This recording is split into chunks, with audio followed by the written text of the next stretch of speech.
Hello everyone, আজ হলো আমাদের দীঘা ট্রিপের ডে 2। ফ্রেশ হয়ে চলে গেছিলাম নিচে ব্রেকফাস্ট করতে। অপশান তো প্রচুর ছিল এখানে, টেবিলে বাবা, মেজমাসি আর জাম্বু।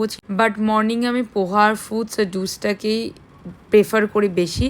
তারপরে এসেছিলাম টুবাইকে ঘুম থেকে ডাকতে, আর টুবাই দেখো এখনো বাবলস ওড়াচ্ছে, আমরা সব এটা নিয়ে খেলছি। শুধু আমি একা আসিনি, ঝুমু, তারপরে সন্টাই আর তার সাথে ছোট বড় সবাই এসেছে।